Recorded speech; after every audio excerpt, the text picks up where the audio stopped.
नमस्कार दोस्तों। आज हम आपके सामने एक इम्पोर्टेंट जो टॉपिक है वो लेकर आए हैं। इधर 3-4 दिन से बहुत हाय तौबा मचा हुआ है और इसमें जो बच्चे हैं वो बड़ा कंफ्यूज हो रहे हैं।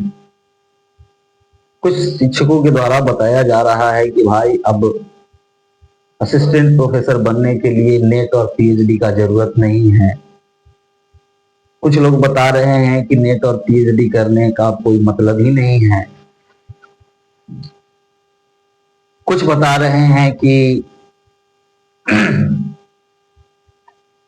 अपने परिवार के सदस्यों को असिस्टेंट प्रोफेसर बनाने के लिए जो वहां बैठे हुए नीति निर्माण करता है, नीति बनाने वाले लोग हैं, वो अपने सगे संबंधियों को असिस्टेंट प्रोफेसर बनाने के लिए इस तरीके का एक नियम लाए हैं जिसमें नेट पीएचडी का कोई जरूरी नहीं है और वो असिस्टेंट प्रोफेसर बन जाए। तो कुछ लोग अलग अलग तरीके का जो अफवाह है वो चला रहे हैं, जिससे जो स्टूडेंट हैं उनको बड़ा परेशानी हो रहा है और खास करके वैसे स्टूडेंट जो कि यूजीसी नेट का तैयारी कर रहे हैं वो कंफ्यूजन में पड़ गए हैं। इससे पहले आपको याद होगा कि इसी तरीके का एक जो हुआ था वो उड़ाया गया था कि अब बीएड जो है वो खत्म होने वाला है, बीएड करने का कोई जरूरी नहीं है। जबकि बाद में आप लोग को ये क्लियरेंस मिला कि नहीं, बीएड जो है वो 3 तरीके का होगा, 4 साल का इंटीग्रेटेड, 2 साल का ग्रेजुएशन पर और 1 साल का पीजी जो स्टूडेंट हैं, पोस्ट ग्रेजुएट स्टूडेंट हैं उनके लिए। लेकिन स्टार्टिंग में इस पर भी बहुत हवा बनाया गया, खास करके बहुत सारे ऐसे यूट्यूबर हैं, क्योंकि हम इस मैटर पे वीडियो बनाते नहीं, हम जो है वो सब्जेक्ट के अनुसार ही जो है वो अपना काम करते हैं। लेकिन इस तरीके के जो वीडियो सर्कुलेट हो रहे हैं मार्केट में और बहुत ज्यादा सर्कुलेशन उनका हो रहा है, जिससे हमारे साथ जुड़े हुए भी कुछ जो स्टूडेंट हैं वो ये पूछ रहे हैं कि सर क्या ये सही है, अब नेट और पीएचडी करने का कोई जरूरत नहीं है, असिस्टेंट प्रोफेसर के लिए तो नेट और पीएचडी का वो खत्म कर रहा है, तो फिर नेट के लिए इतना माथा पेची क्यों करें, पीएचडी करने के लिए इतना माथा पेची क्यों करें। बहुत सारे ऐसे शिक्षक हैं जो कि बच्चों को गलत जानकारी दे रहे हैं, जो कि हमारे देश के लिए एक बहुत दुर्भाग्य की बात है। अगर शिक्षक ही बच्चा को गलत जानकारी देगा तो उस देश का क्या भविष्य होगा, क्योंकि जो शिक्षक होते हैं वो भविष्य निर्माता होते हैं, राष्ट्र निर्माता होते हैं, समाज निर्माता होते हैं। और अगर शिक्षक ही बच्चों को मिसगाइड करने लगे, उनको गलत जानकारी देने लगे, तो आप समझ सकते हैं कि हमारे देश का क्या स्थिति होगा। देश का ये सबसे बड़ा दुर्भाग्य होता है, किसी भी देश का ये सबसे बड़ा दुर्भाग्य होता है। और इस तरीके का जो साजिश है उसमें बहुत सारे देश विरोधी तत्व भी शामिल होते हैं और कहीं ना कहीं वैसे शिक्षक जाने अनजाने में उन देश विरोधी ताकतों का टूल किट भी बन जाते हैं। हाँ, हम ये नहीं कह रहे हैं कि लोगों को सच्चाई जानने का अधिकार नहीं है। सूचना को सही सूचना प्राप्त करने का अधिकार भारत के प्रत्येक नागरिक को है, लेकिन जो सूचना दे रहा है वो किस तरीके का सूचना दे रहा है उसको भी हम स्टूडेंट को, हमारे युवा वर्ग को समझने का जरूरत है। एक शिक्षक के रूप में हमारा आपसे बस एक गुजारिश है, एक आपसे कह सकते हैं कि गुरु दक्षिणा है कि आप आज के बाद वो सारे यूट्यूबर, वो सारे शिक्षक ही क्यों ना हो, चाहे हम ही क्यों ना हो, अगर हम गलत जानकारी देते हैं किसी भी मैटर पे, बिना सोचे समझे जानकारी देना स्टार्ट किए, कंफ्यूज करना आपको स्टार्ट किए, तो आप वैसे जो शिक्षक हैं उनका संसर्ग छोड़ दें, वैसे शिक्षकों के साथ आप नहीं जुड़े। यही उन शिक्षकों के लिए एक चेतावनी होगा कि भाई अगर आपको जानकारी देना है तो सही जानकारी दीजिए, जानकारी पहले अच्छे से इकट्ठा कर लीजिए। एक शिक्षक का मतलब होता है कि आप गलत नहीं बोल सकते हैं, क्योंकि आपके गलत बोलने से बहुत सारे बच्चों के मन पर इसका बुरा प्रभाव पड़ता है। वो बच्चा वही सीख जाता है जो शिक्षक सिखाता है। अगर शिक्षक सिखा दिया कि नहीं, सूरज जो है वो पूरब से नहीं उग रहा है, देखो पश्चिम से उगेगा, शाम को उगा है और सुबह डूब रहा है, अगर बार बार शिक्षकों के द्वारा ये बताया जाएगा तो बच्चे वही सीखेंगे। क्योंकि इतिहास विषय के शिक्षक होने के नाते आपको ये पता होगा, एडोल्फ हिटलर के बारे में आप लोगों ने वो देखा होगा, उसका जो नाजी प्रोपोगेंडा था उसके बारे में आपने भी सुना होगा या पढ़ा होगा। तो हिटलर का कहना था कि एक झूठ को इतना बार बोला जाए कि वो सच लगने लगे लोगों को। जब आपके पास किसी चीज के बारे में जहां भी आप जाएं और हर लोग जो है अगर बोल रहा है कि तुम चोर हो, तुम चोर हो, तुम चोर हो, तुम चोर हो, तो एक वैसा समय आएगा कि आप खुद कंफ्यूज हो जाएंगे कि भैया हम तो चोरी कर नहीं रहे हैं, फिर भी लोग हमको चोर कह रहा है, इससे अच्छा है कि चोर बन ही जाए। जब लोग चोर बोल ही रहा है तो फिर चोर ही बन जाना ठीक है। तो मेरा कहने का मतलब यह है कि यूजीसी के द्वारा ये जो नया गाइडलाइंस जारी किया गया है असिस्टेंट प्रोफेसर पद की नियुक्ति के लिए, उसको आपको समझना चाहिए और किसी भी कंफ्यूजन से आपको बचना चाहिए। और इस प्रकार की जो शिक्षक आपको जानकारी दे रहे हैं, वो आपको मिसगाइड कर रहे हैं, वो आपको परेशान कर रहे हैं। आपको पता होगा कि इधर बिहार में भी बीपीएससी के शिक्षकों, बीपीएससी के जो स्टूडेंट्स थे उनको मिसगाइड किया गया। बाद में फिर जो स्टूडेंट हैं वही बोल रहे हैं कि सर जो है वो अपना क्रेडिट लेने के लिए जो है वो हम लोग के साथ आ रहे हैं। तो जैसे ही अगर आपको लगे कि कोई शिक्षक आपकी भावनाओं के साथ खिलवाड़ कर रहा है, मजाक कर रहा है, तो एक स्टूडेंट के रूप में उस शिक्षक का साथ छोड़ देना ही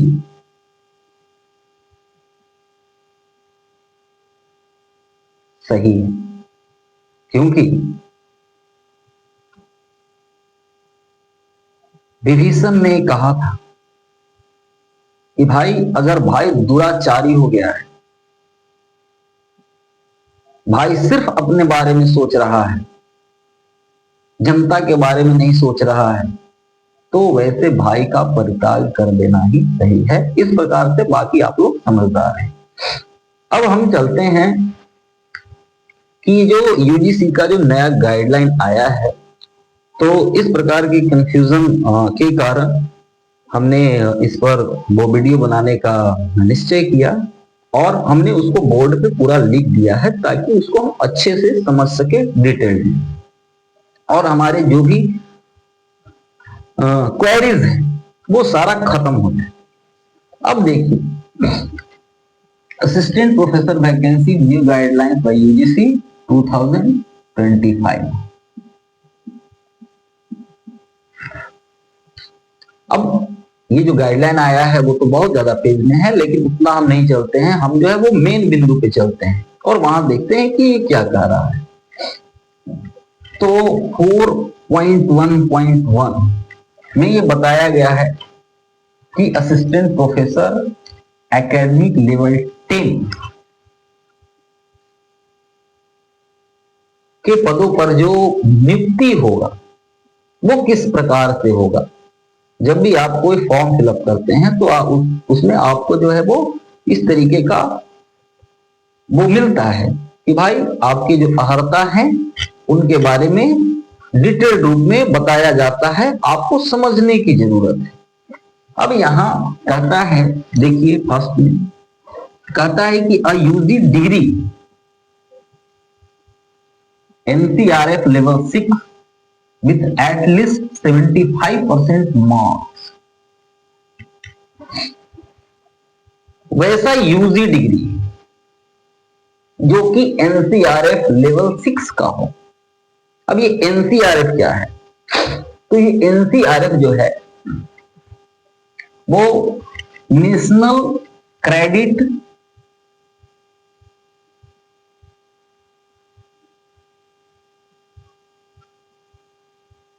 रेशियो है। अब ये जो NCRF है वो पहले इसको समझ लीजिए कि ये जो NCRF है वो एक तरीके से आपका जो क्लास है उसके लेवल को दर्शाता है कि आप किस क्लास में हैं। जैसे मान लीजिए कोई इंटर किया है, कोई ग्रेजुएशन किया, कोई पोस्ट ग्रेजुएशन किया, तो इंटर में जो ड्यूरेशन ऑफ टाइम होगा, मतलब इंटर कंप्लीट करने में जो ड्यूरेशन ऑफ टाइम होगा, इसके साथ मान लीजिए इंटर करने में ड्यूरेशन ऑफ टाइम 2 इयर्स है, ग्रेजुएशन करने में ड्यूरेशन ऑफ टाइम 3 इयर्स है, और एमए करने का लिए मतलब मास्टर डिग्री के लिए भी 2 इयर्स है। यहां एक जो है वो यूजी डिग्री जो है वो है इंटीग्रेटेड,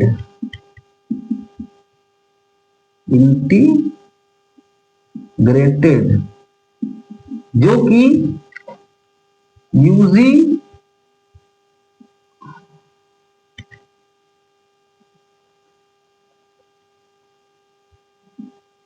प्लस पीजी डिग्री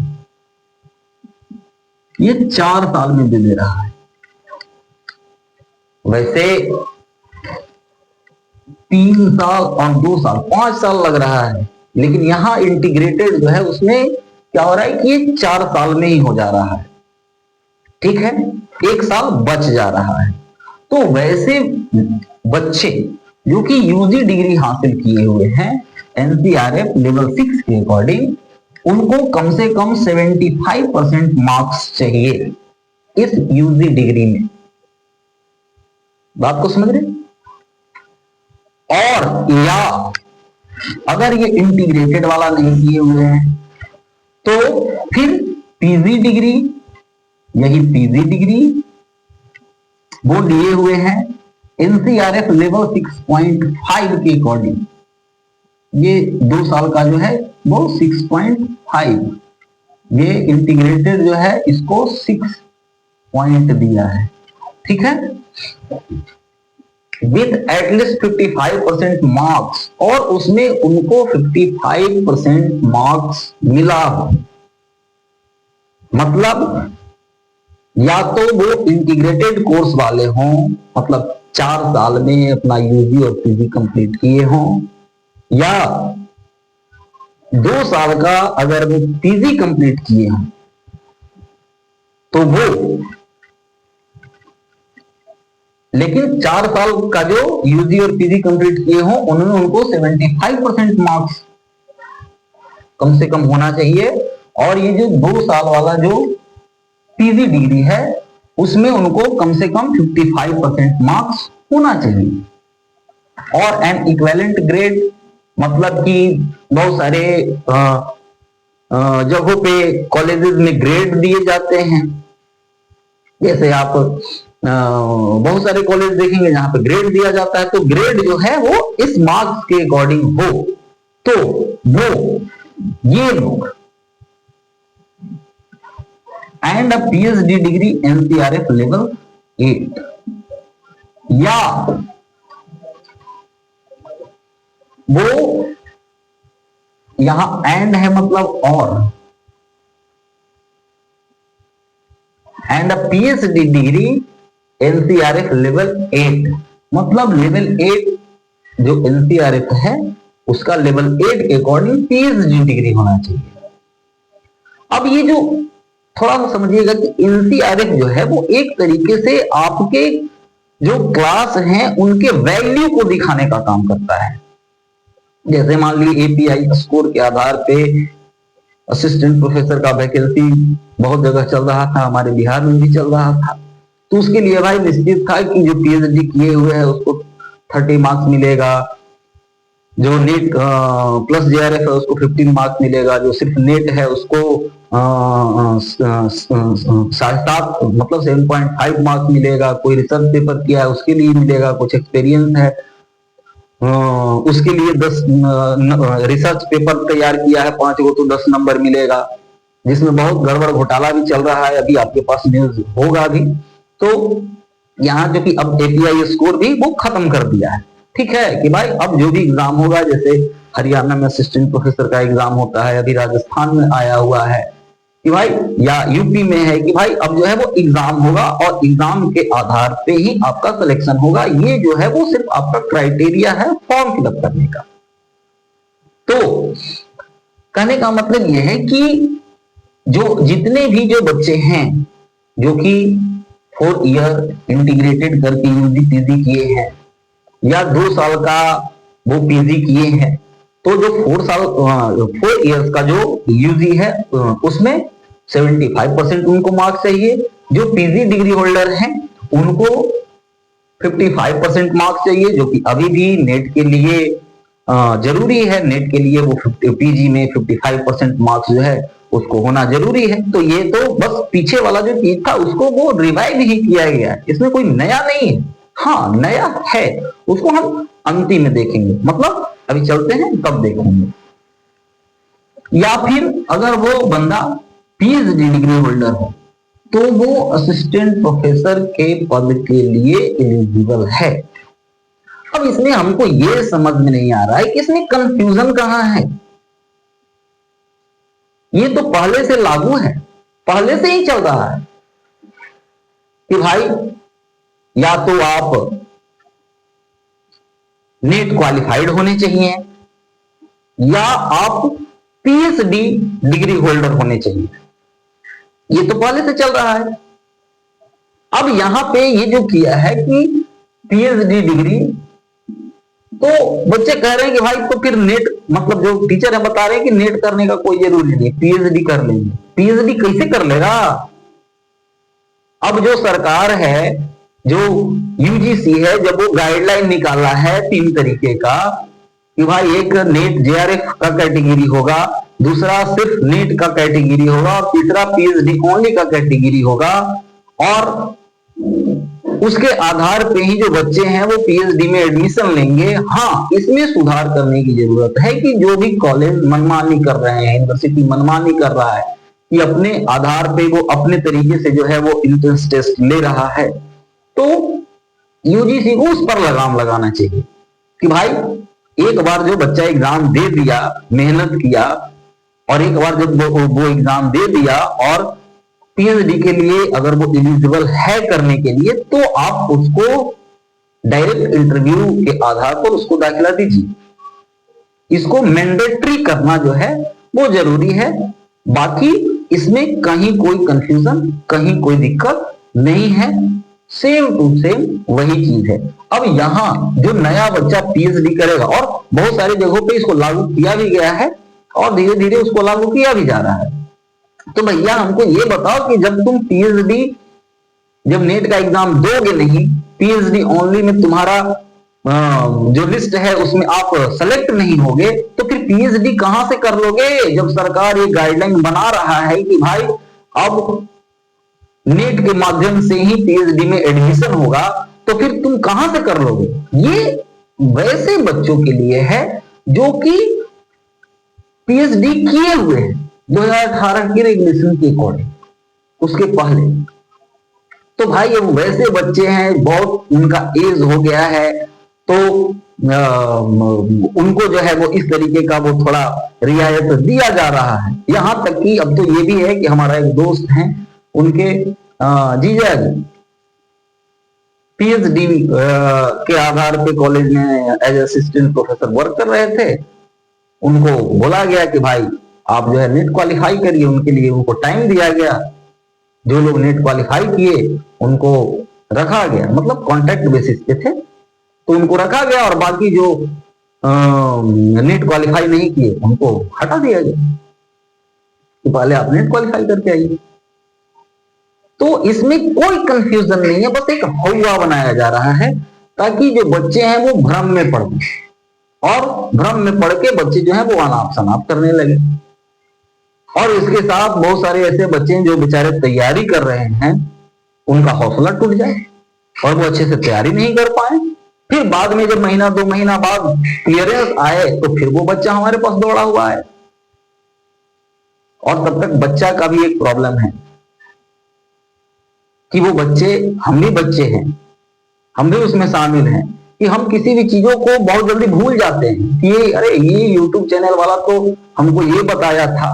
ऐसा सोचने वाला बच्चा मात्र 5% बच्चा होगा जो कि ये सोचता होगा कि अरे यार 2 महीना पहले ये तो यूट्यूब वाला ये बता रहा था, अब देखो ये चेंज हो गया। तो वो जो 2 साल जो तुम 2 महीना जो तुमको वो कंफ्यूजन में रखा, उसका दंड कौन भुगतेगा? 2 साल तो तुम कंफ्यूजन में रहे, 2 साल तो तुमको वो कंफ्यूजन में रखा, और फिर तुम जो है वही शिक्षक को फॉलो कर रहा है, वही चीज कर रहा है, थंबनेल बना रहा है कुछ, बता रहा है कुछ, और वहां जो है बच्चा लोग बिना सोचे समझे जो है उसके वीडियो को देख रहा है, शेयर कर रहा है। मतलब खुद तो कंफ्यूज हो ही रहा है, दूसरे को भी कंफ्यूज कर रहा है।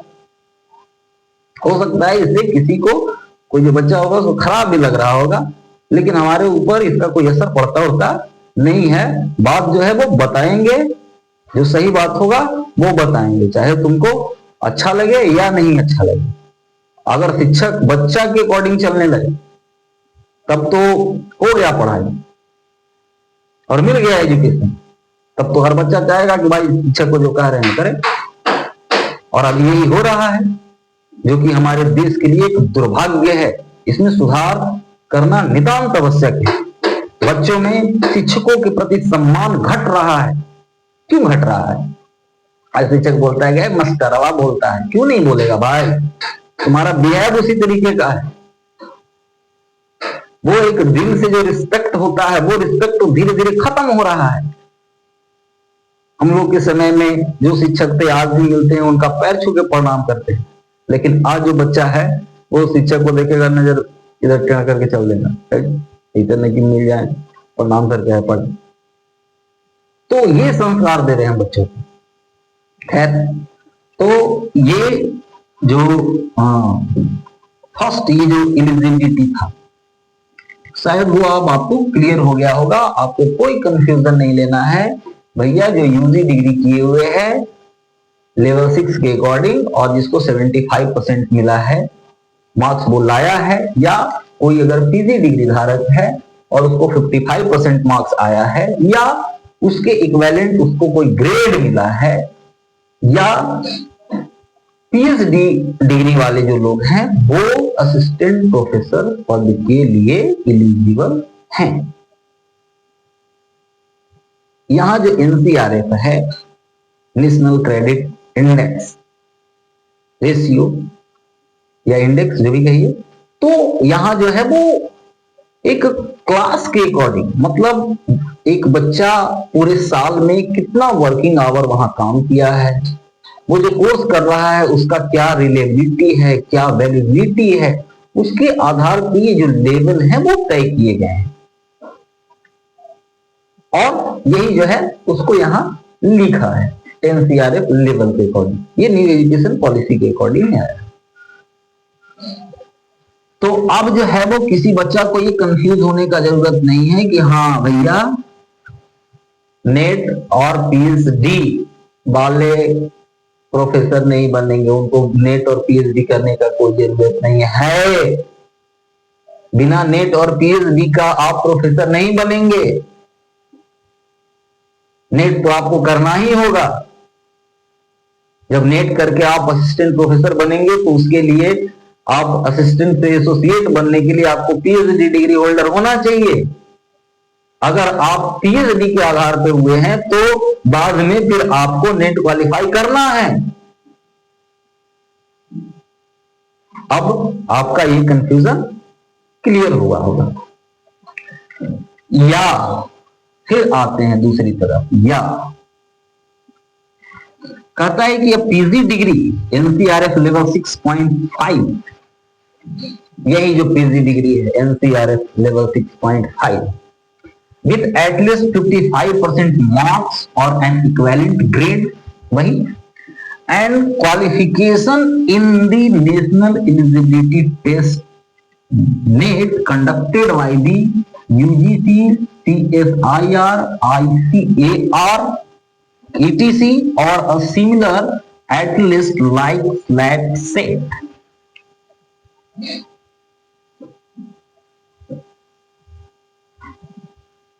यहां क्या था, यहां की भाई ये डिग्री मान लीजिए आप पीजी डिग्री किए हुए हैं और जिसमें 55% मार्क्स है और आप नेट नहीं हैं अभी, लेकिन अगर आप पीएचडी हैं तो भी आप असिस्टेंट प्रोफेसर पद के लिए एलिजिबल है। लेकिन अगर आप पीएचडी नहीं है तो कहता है कि पीजी डिग्री आपके पास होना चाहिए, वही वाला जिसमें आपको 55% मार्क्स मिला हो या उसके इक्विवेलेंट आपको ग्रेड मिला हो, और आप नेशनल एलिजिबिलिटी टेस्ट नेट जो कि यूजीसी, CSIR, ICHR या इसी तरीके के जो स्टेट हैं जिसमें स्लेट सेट होता है, तो इनके द्वारा जो टेस्ट कंडक्ट करवाया जाएगा, यूजीसी के द्वारा जो नेट कंडक्ट करवाया जा रहा है, या राज्य में जो स्लेट या सेट का एग्जाम होता है, वो क्वालिफाई आप होने चाहिए, तभी आप सर पद के लिए एलिजिबल हैं। अब यहां कंफ्यूजन जो है वो आपका क्लियर हुआ होगा, क्योंकि यहां एकदम क्लियर तरीके से लिखा हुआ है कि national eligibility test NET conducted by the UGC, CSIR, ICAR, इनके द्वारा जो नेट कंडक्ट करवाया जाता है, नेशनल एलिजिबिलिटी टेस्ट कंडक्ट करवाया जाता है, उसमें आपका क्वालिफिकेशन होना चाहिए। या इसी तरीके के स्टेट में, मतलब स्टेट लेवल पे बहुत सारे जो स्टेट्स हैं वो स्लेट और सेट जो है उसका आयोजन करते हैं, तो अगर आप उसमें भी क्वालिफाई हैं, या तो नेट में क्वालिफाई हैं या जो स्लेट या सेट है उसमें क्वालिफाई हैं, और आपका पोस्ट ग्रेजुएशन में 55% मार्क्स है, तो भी आप असिस्टेंट प्रोफेसर पद के लिए एलिजिबल हैं। और कुछ लोग तो कह रहे हैं कि भाई नेट की जरूरी नहीं है, यहां तो लिख रहा है कि नेट चाहिए, अगर नेट नहीं है तो फिर पीएचडी चाहिए, तभी आप असिस्टेंट प्रोफेसर बनेंगे। हाँ, इसमें एक थोड़ा सा बदलाव किया गया है, और ये जो बदलाव है वो इसलिए किया गया है ताकि शिक्षा का जो गुणवत्ता है उसको बढ़ाया जा सके। अब मान लिए कि कोई बच्चा जो है, देखिए तीसरा कहता है कि अब पीजी डिग्री एनसीआरएफ लेवल 7, अब यहां आप देखिए पीजी डिग्री में जो लेवल है यहां 7 आ रहा है, यहां लेवल 6 था, यहां लेवल 6.5 था, ठीक है, लेकिन यहां जो लेवल है, यहां जो लेवल है वो लेवल आ रहा है 7। तो अगर कोई बच्चा पीजी किया है और लेवल 7 का है, वो लेवल 7 करने का मतलब है कि जो मान लीजिए कि जो एक तरीके से ट्रेडिशनल कोर्स है और एक बच्चा जो है कोई टेक्निकल डिग्री लिए हुए है, तो भाई टेक्निकल वाला को ज्यादा वैल्यू मिलेगा कि ट्रेडिशनल वाला को ज्यादा वैल्यू मिलेगा? आप ही बताइए। टेक्निकल वाला को ज्यादा मिलेगा, ट्रेडिशनल वाला मान लीजिए कि पीजी कर रहा है उसका 10,000 रुपये में हो जा रहा है, और जो टेक्निकल वाला कर रहा है उसको बेचारा के 5 लाख लग रहा है। तो फिर वो 5 लाख क्यों लगाएगा? वो भी तो 10,000 में उसका भी काम हो जाता। उसके लिए सरकार को इंफ्रास्ट्रक्चर बनाना होता है, उस पर बहुत ज्यादा खर्च करना पड़ता है। इस तरीके के जो टेक्निकल जो कोर्स वाले लोग हैं उनके ऊपर खर्च करना पड़ता है, ज्यादा खर्च करना पड़ता है। अच्छे योग्य शिक्षकों का उनको जरूरत होता है। तो भैया जो वहां उनको खर्च ज्यादा लग रहा है, वो टेक्निकल नॉलेज ले रहे हैं, जो कि आज के विश्व में जो साइंस का जमाना है, जो टेक्नोलॉजी का जमाना है, तो उनका डिमांड है, उनका मांग है, उनके वैल्यू को, उनका जो नॉलेज है उसका वैल्यू ज्यादा है। तो उनके कोर्स का लेवल भी तो ज्यादा होना चाहिए। इसलिए ये जो लोग हैं, मतलब जो पीजी डिग्री धारक हैं, एनसीआरएफ लेवल 7 के अकॉर्डिंग, जैसे एमई किए हुए हैं, मास्टर इन इंजीनियरिंग, एमटेक है, मास्टर इन टेक्नोलॉजी, तो ऐसे लोगों को कहा गया है कि भाई उनका 55% अगर मार्क है या उसके इक्विवेलेंट अगर उनका ग्रेड है एमई या एमटेक में, तो वो भी असिस्टेंट प्रोफेसर पद के लिए एलिजिबल हैं। तो इसमें कहां कहा गया है कि पीएचडी और नेट वाले जो हैं, अब उसका कोई जरूरत नहीं है। अगर आप एमई या एमटेक किए हुए हैं तो आपको नेट या पीएचडी का जरूरत नहीं है। बाकी जितने भी कोर्स किए हुए हैं, अलग अलग जो सब्जेक्ट है, उसमें आपको नेट और पीएचडी करना ही। बिना नेट और पीएचडी के आप जो है वो प्रोफेसर नहीं बनेंगे, एसोसिएट प्रोफेसर नहीं बन पाएंगे।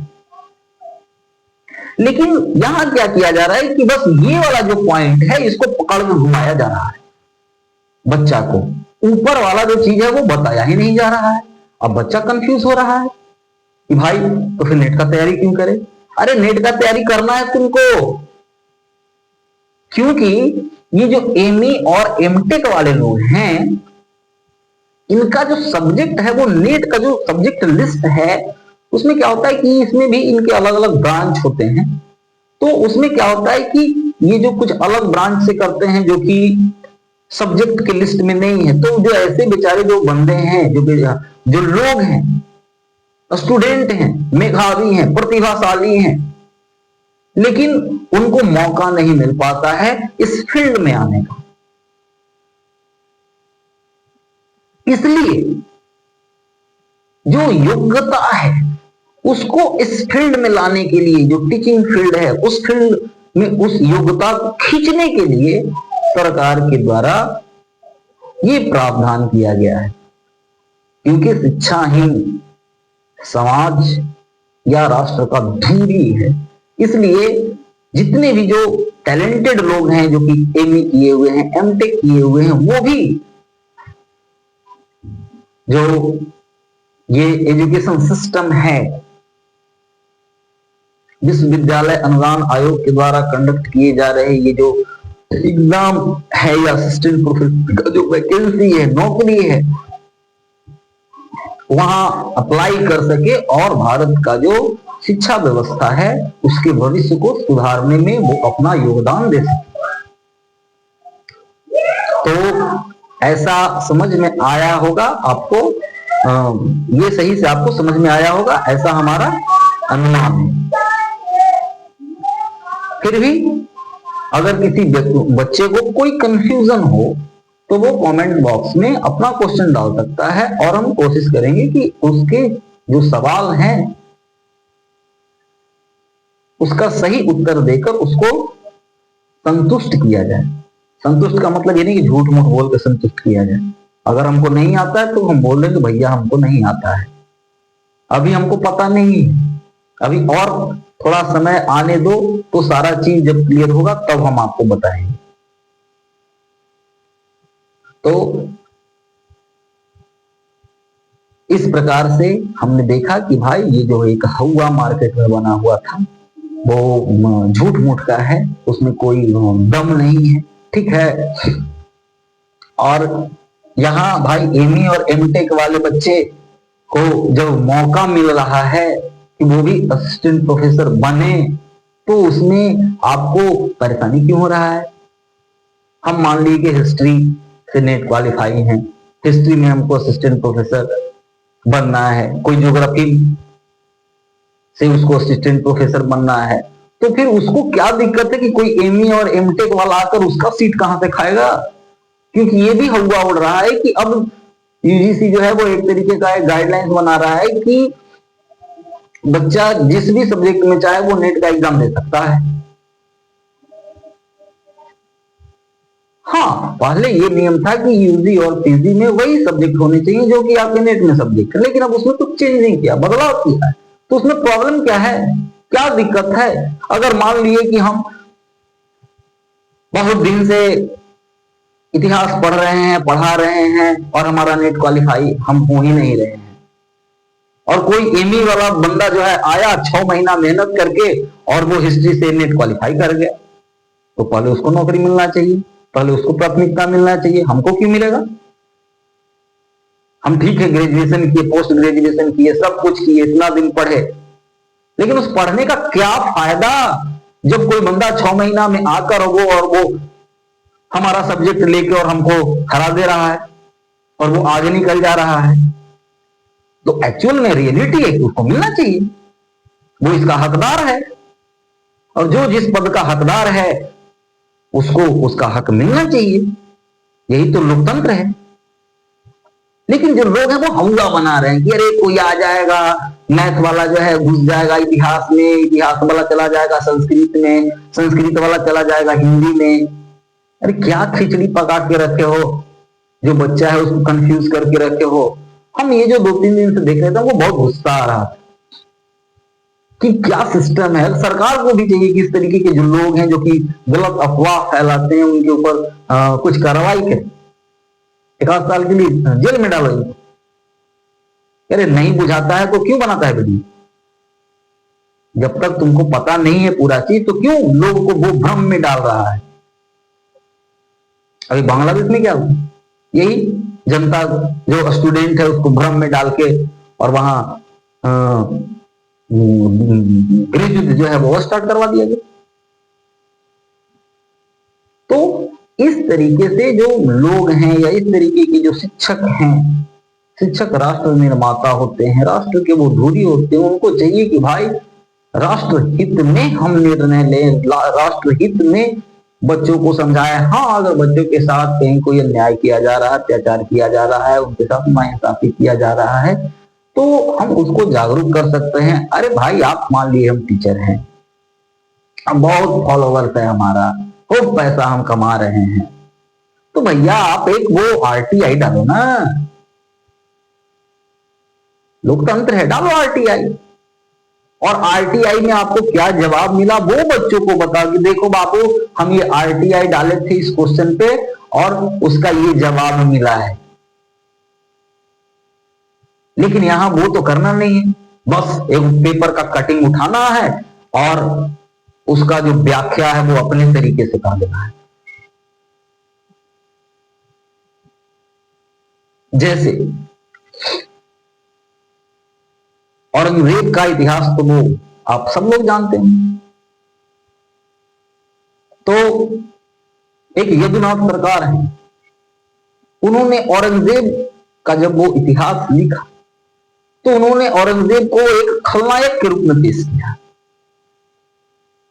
और दूसरी तरफ एक और कोई वो मुस्लिम है, वो नाम जो है वो हम थोड़ा दिमाग में नहीं आ रहा है, और उन्होंने औरंगजेब को एक मसीहा के रूप में पेश किया। दोनों के प्रमाण जो है, मतलब दोनों ने जो जो साक्ष्य दिए वो सही है, कोई गलत नहीं है। लेकिन ये नजरिया होता है कि अगला आदमी जो है वो किस माइंडसेट से ये काम कर रहा है। तो अगर आप एक इतिहासकार हैं, एक शिक्षक हैं, तो आपको न्यूट्रल होना चाहिए। जो सही जानकारी है वो बच्चों तक पहुंचाना चाहिए।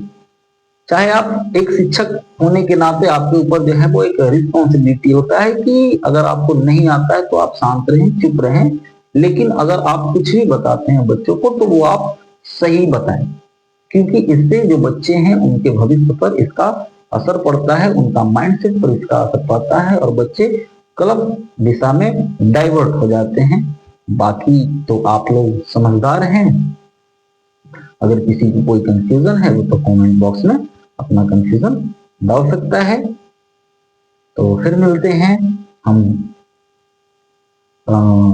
एक नए टॉपिक में। और एक चीज और आपको इंफॉर्मेशन देना था कि जो बच्चे हैं जो न्यू एजुकेशन पॉलिसी के अकॉर्डिंग 6 to 12 क्लास का जो बुक है उसमें से हिस्ट्री का जो पार्ट है तो उसका हम एक सीरीज सोच रहे हैं स्टार्ट करने के लिए, ताकि बच्चों को इससे लाभ हो। वो सीरीज जो होगा वो एक तरीके से वो इंग्लिश मीडियम में होगा, मतलब वो अंग्रेजी नहीं होगा, लेकिन हम कोशिश करेंगे कि उस वो जो इंग्लिश में है उसको हम हिंदी में कन्वर्ट करके और बच्चों को वो बताएं, ताकि सीबीएसई बोर्ड इंग्लिश मीडियम और जो हिंदी मीडियम दोनों तरीके के जो बच्चे हैं उनके लिए ये वीडियो फायदेमंद हो। तो आप लोग जो है उसको देख लीजिएगा, और अगर आपको सही लगता है तो आप जो है वो इस चैनल को सब्सक्राइब करिए, लाइक करिए, और वैसे दोस्तों में जो कि यूजीसी नेट का तैयारी कर रहे हैं और उनका कोई कंफ्यूजन है, वो भी कंफ्यूज हो रहे हैं आपकी तरफ कि रे भाई ये क्या है, खत्म हुआ पीएचडी नहीं करना है, अब नेट नहीं करना है, अब कैसे ही असिस्टेंट प्रोफेसर बन जाएंगे, फिर नेट और वो इसका क्या जरूरत है। तो इस तरीके के जो कंफ्यूजन वाले आपके जो दोस्त हैं, मित्र हैं, उनके साथ इस वीडियो को आप ज्यादा से ज्यादा शेयर करिए। ठीक है, तो फिर मिलते हैं नेक्स्ट वीडियो में। तब तक के लिए नमस्कार, धन्यवाद।